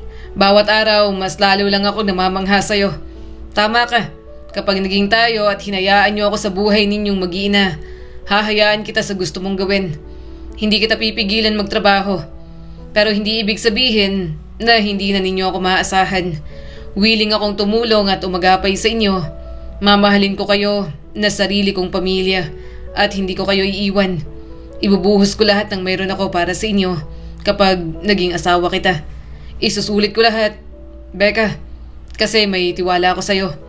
Mag-isa na lang ako sa buhay at magagalak ako kung tatanggapin ninyo ako mag-iina. Sanay akong makontento, Becca. Hindi mo kailangan mag-alala kung balang araw ay magsasawa o mapapagod ako sa inyo ng mga anak mo. Hindi mangyayari yon. Mabait ka, kaya pakiramdam ko ang bait din ng mga anak mo. Kung sakaling tatanggapin mo ako, sana hindi nila ako pahirapan. Kawawa naman ako. Bahagya siyang natawa sa huling sinabi nito. Ang laki-laki mo, magiging kawawa ka pa sa lagay na yan? Oo, kawawa ako. Kasi magpapa-under ako sa'yo. Kaya maging mabait ka sa akin. Muli siyang natawa. Sinapo ni Rebecca ang dibdib. Sobrang saya ng puso niya. Kailanman ay hindi niya yon narinig mula kay Marco. Noon, gusto palagi ni Marco na ito ang masusunod at may kontrol sa lahat ng bagay. Pero si Arnel, hindi niya pa man sinasagot, nagbibigay na agad ng assurance sa kanya. Magpapakontrol sa kanya dahil malaki ang tiwala sa kanya. Napangiti na lang si Becca. Iniisip niya kung bakit hindi niya maagang nakilala si Arnel. Sa mga sumunod na araw, naging mas madalas ang usapan nila ni Arnel. Hindi man palaging magkita, pero halos gabi-gabi ay may tawag o chat ito. Nagtatrabaho na rin kasi si Arnel sa isang company kaya medyo nawala na ng oras. At sa bawat kwento ni Becca, sa bawat reklamo niya at sa bawat pagod, nandoon lang si Arnel at nakikinig sa kanya. Hindi nangingialam o nanghuhusga. Nakakapagod na, Arnel? Minsan niyang sabi habang nakahiga, hawak ang cellphone. Pahinga ka rin kasi, sagot nito. Hindi pwede, sagot niya agad. Kapag huminto ako, paano ang mga anak ko? Sana kapag tinanggap mo na ako, gawin mo ng mga anak natin. Napangiti si Becca. Masyado ka nang nangangarap dyan. Tumawa si Arnel. Siyempre, Becca, hindi mo pa ako sinasagot pero nakalatag ng mga plano ko.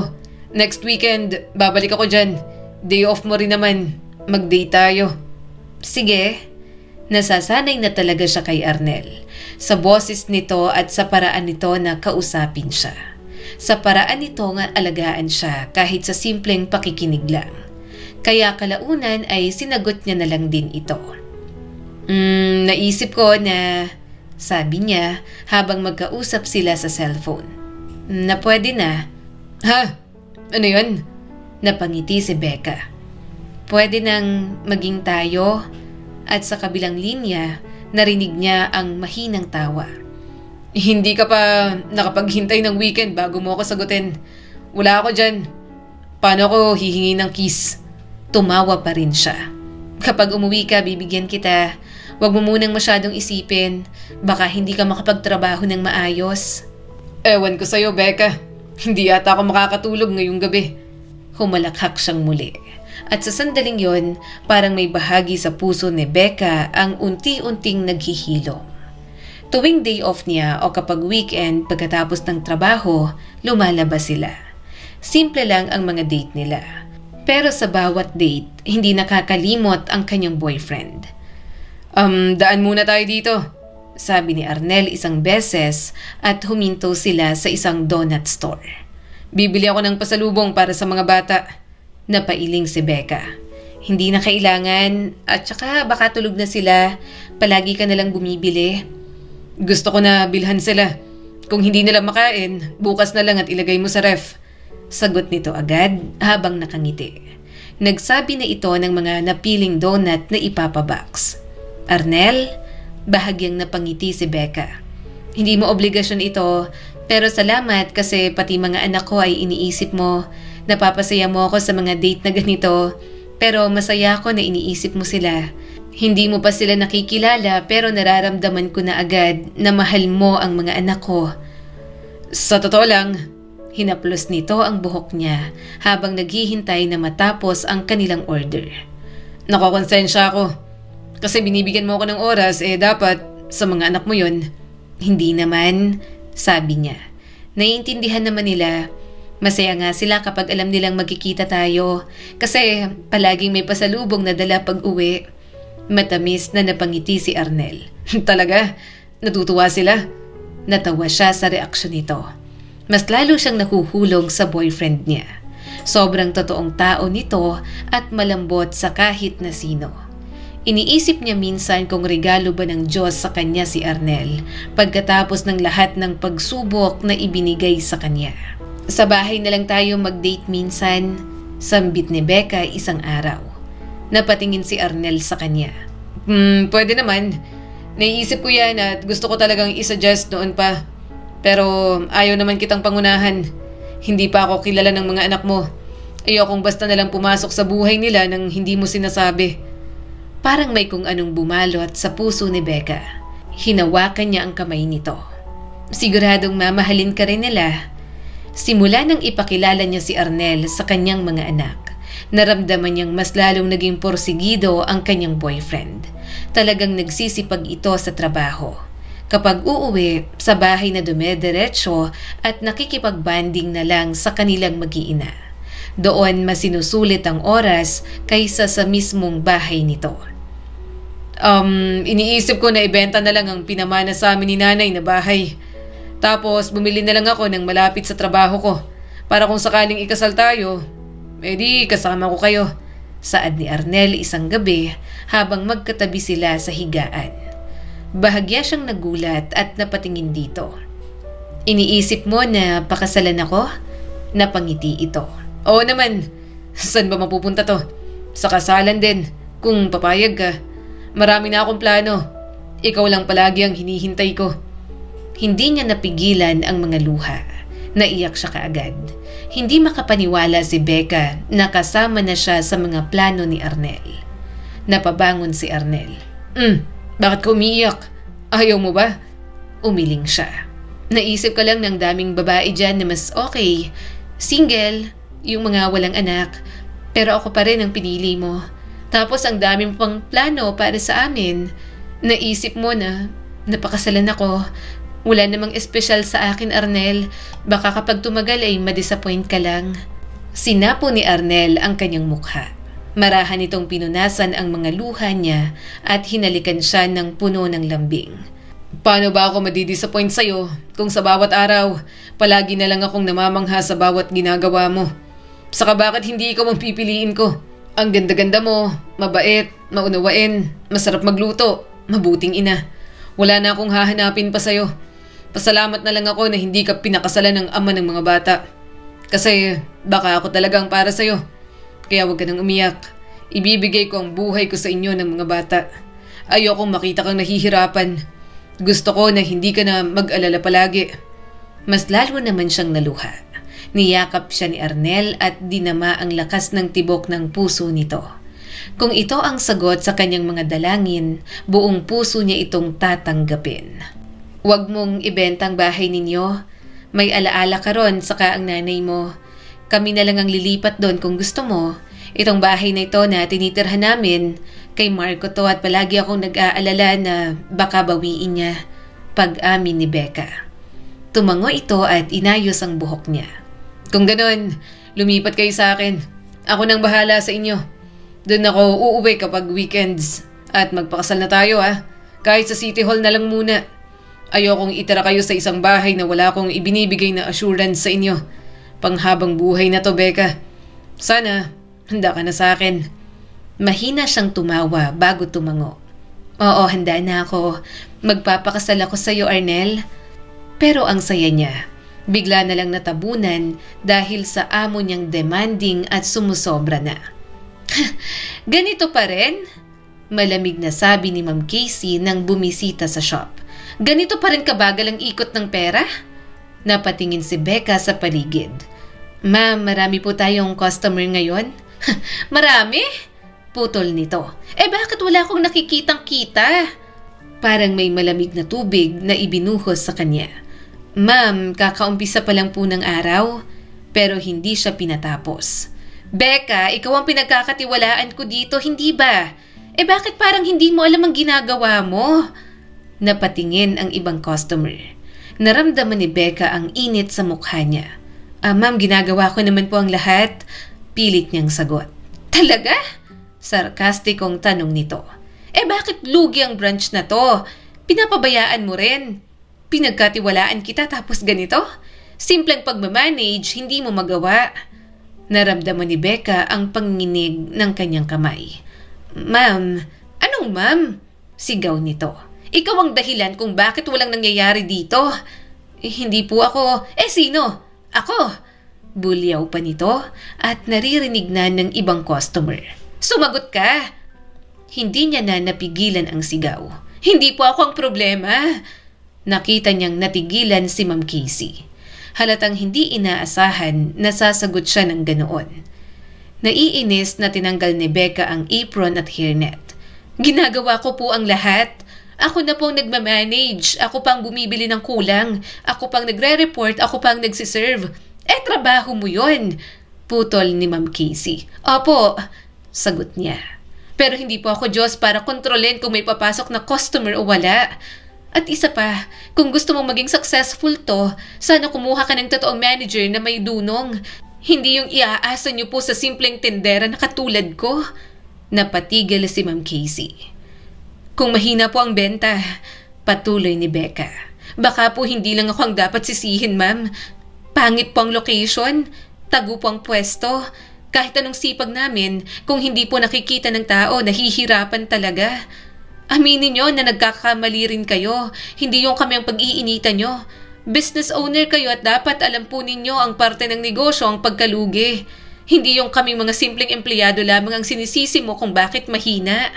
Ganon. Nagmamarunong ka na. Galit nitong sagot. Akala mo mas magaling ka sa akin? Hoy, simpleng tendera ka lang. Kaya nga po, alam niyo naman po pala simpleng tendera lang po ako pero pinapagawa niyo sa akin ang mga bagay na hindi ko naman dapat ginagawa. Sa halagang 500 pesos na pasahod, nagtiyaga at nagtiis po ako. Kahit na minsan, nakakababa kayo ng pride dahil sa mga masasakit niyong salita. Pasalamat ka nga ma'am, hindi pa kita nire-report sa dole. Nanlaki ang mga mata nito. Aba, matapang ka na? Opo, matapang po ako, lalo na po kung hindi na tama. Nagtitiis po ako kahit napapagod na ako, kahit napapahiya na ako. Magre-resign na lang po ako, kayo na po ang bahalang magpatakbo nito. Kaya nyo naman na po siguro, total ako naman po ang sinisisi nyo sa lahat. Hindi na siya naghintay ng sagot. Kinuha niya ang bag at naglakad papalabas. Hindi niya alam kung paano siya nakauwi. Parang otomatiko ang mga hakbang niya. Pagdating sa bahay, ngumiti siya sa mga bata. Nagluto, nag-asikaso at parang walang nangyari. Subalit nang makatulog na ang mga ito, pumasok si Becca sa banyo at doon siya tuluyang bumigay. Tahimik ang iyak niya at ramdamang sakit. Bakit ganon? Bulong niya. Ginawa ko naman ang lahat para doon sa shop niya. Minaliit ako sa harap ng mga customer na parang wala akong utak. Makalipas ang ilang minuto, kinuha niya ang cellphone. Tinawagan niya si Arnel. Hello? Sagot nito agad. At sa unang salita pa lang, bumuhos na ang luha ni Becca. Arnel! Becca, anong nangyari? Agad nitong tanong. Wala na akong trabaho. Humihikbi niyang sabi. Kinuwento niyang nangyari, mga salitang natanggap at kung ano ang nararamdaman niya. Ipinahiya niya ako, sabi niya pa at halos mawala na ng boses. Sa harap ng mga tao. Shh, sabi ni Arnel. Okay lang, nandito ako. Pasensya na, hindi ako makauwi agad. Sa weekend, ipapasyal na lang kita at ang mga bata para mawala ang stress mo. Tahan na. Hindi ko na kinaya, dagdag niya pa. Tama lang yon, sagot ni Arnel. Hindi mo deserve yon, tama lang na sumagot-sagot ka sa kanya. Unti-unting kumalma si Becca. Sa boses pa lang nito, parang may sumasalo sa kanya. Maya-maya'y may nag-notify sa kanyang cellphone. Napatingin siya at nanlaki ang mata. Arnel, ano to? Gulat niyang tanong. Para sa inyo yan, panggastos nyo. At huwag ka nang tumanggi. Arnel, Becca, malumanay nitong sagot. Gusto kong tumulong, hindi ka nag-iisa. Nandito na ako ngayon at pangarap ko to. Napakunot ang noo ni Becca. Ha? Pangarap kong magsulit ng pera sa asawa ko. Sabi pa ni Arnel sabay tawa. Saka masanay ka na kasi malapit na tayong ikasal. Happy wife, happy life ang gusto ko. Napailing si Becca pero natawa na lang din talaga siya. Mabuti na lamang at nandyan si Arnel para pagaanin ang kanyang kalooban. Pinagkatiwala na nga ni Becca ang lahat kay Arnel. Nang ikasal sila, sobrang saya ng puso niya. Masaya rin ang mga anak niya para sa kanya. Dahil maaasahang provider si Arnel, ayaw niya namang maging pabigat. Kaya ang sobra na binibigay nito, inipon niya at ginawa niyang puhunan sa simpleng negosyo. Nagsimula sa mga almusal hanggang sa mga ulam at nadagdagan na lang ng nadagdagan. Ilang taon ang lumipas at ganoon ang naging takbo ng mga buhay nila. Arnel, ano ka ba naman? Ang laki na naman ng pinadala mo. Sabi ko na nga na okay na kami. Kumikita naman ang maliit na kainan, sabi ni Becca. Tumawa ang asawa niya. Okay lang yan. Hindi pa rin magbabago kasi nga gusto kong sinusulit pa rin sa'yo ang kita ko. Ikaw nang bahala. Gamitin mo na lang na pampaganda para maakit ako pag uwi ko sa weekend. Hindi niya napigilang tumawa. Pagod siya sa maghapon dahil sa kainan at sa pag-aasikaso ng mga bata at pati na rin sa bahay. Pero masaya siya kapag nakakausap sa gabi si Arnel. Gusto niyang mapalago ang kainan para naman tumigil na sa pagtatrabaho ang asawa niya. Malayo kasi ang workplace nito at nagtitiis silang hindi magkita. Kaya kapag weekends, sobrang pananabik nila ng mga bata na makita ito. Lumipas pa ang mga taon, ang simpleng kainan naging restaurant na. Tuloy-tuloy lang siya na hindi niya namalayang lumago na pala. Pinapahalagahan niya rin ang mga empleyado at bukas din siyang tumanggap ng mga tauhan kahit na PWD. At pakiramdam niya dahil doon, patuloy siyang pinagpapala ng Diyos. Sa wakas, napatigil niya na ang asawa sa pagtatrabaho. Nadagdagan pa ng 2 branch ang negosyo. Ayan, sige pa. Ang sarap dyan. Daing ni Arnel habang hinihilot niya ito. Pagkatapos ko, ikaw naman ang hihilutin ko. Diretso sa, alam mo na. Natawa naman si Becca. Sige, ikaw ang bahala. Siya nga pala si Yang, may manliligaw na. Agad itong napabangon. Sino manliligaw? 14 pa lang yun ah. Natawa na lang siya at kinuwento rito. Hindi sila binayayaan ng sariling anak. Nalaman kasi nila na baog pala si Arnel. Gayunpaman, masaya pa rin ito dahil may 3 na naman silang anak. Mama, gustong makipagkita ni Papa, saad ni Liam sa kanya isang araw. May sakit daw siya at humihingi ng tulong. Napatingin siya sa mga anak. May sakit? Kayo kung anong desisyon ninyo, wala na akong galit sa papa ninyo. Kung ako, tutulungan ko pa rin siya kasi kahit papaano, natulungan niya ako nung mga panahong hindi ko alam ang gagawin ko. Pero mas iniisip ko kayo, kaya nasa inyo ang desisyon kung tutulungan ninyo siya. Lumaki kayo kay Arnel pero alam kong papa niyo pa rin si Marco. Niyakap siya ni Kath. Ang bait-bait mo pa rin, Mama.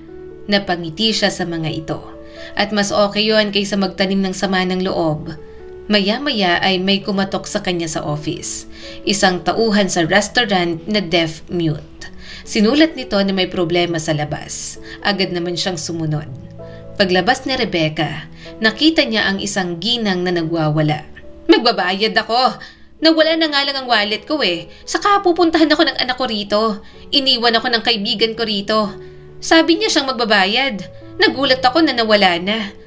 Bahagya siyang nagulat nang makitang si Ma'am Casey yon. Tiningnan niya ang suot nito na halatang luma na. Hindi gaya ng dati na parang madam kong pumustura. Hayaan niyo na ako nang bahala sa bill niya, saad ni Becca. Sa pagkakataong yon, napalingon sa kanya si Ma'am Casey. Nagulat ito nang makita siya. Ikaw? Tipid na lang niya itong nginitian. Ako nang bahala. Huwag ka na lang gumawa ng eksena dahil nakakaistorbo ka na sa ibang kumakain. Magsasalita pa sana ito pero dumating na ang mga anak nito. Naiinis nitong tiningnan si Ma'am Casey na para bang hindi nito ina ang kaharap. Mama, nakakahiya na talaga kahit kailan. Magkano bang bill niya rito? Sumagot naman ang manager ng kanyang restaurant. Si Madam Becca na po ang bahala. Siya na po ang may-ari nitong restaurant. Umawang ang bibig ni Ma'am Casey. Pero bago pa ito makapagsalita, naiinis itong hinila ng anak papalabas. Medyo naawa pa si Becca dahil parang ang rahas ng anak sa sarili nitong ina. Maya-maya'y may humawak sa kanyang bewang. Si Arnel. Han, uwi ka na ba? Sabay ka na sa amin ng mga bata. Tumango na lang si Becca at napangiti. Ang pamilya niya ang mahalaga ngayon, hindi na para balikan o maging masama sa mga taong gumawa ng masama sa kanya noon. Ang kwentong ito ay nagpapaalala sa atin na sa kabila ng mga sugat at pagkawasak na ating pinagdaanan, may kakayahan pa rin tayong bumangon at buuin muli ang ating sarili. Hindi man madali ang bawat hakbang, dala natin ang lakas na unti-unting maghilom at magpatuloy para sa mga taong mahal natin at para sa sarili natin. Sa huli, natututo tayong piliin ang sarili natin at maniwala na may pag-asa pa sa kabila ng lahat.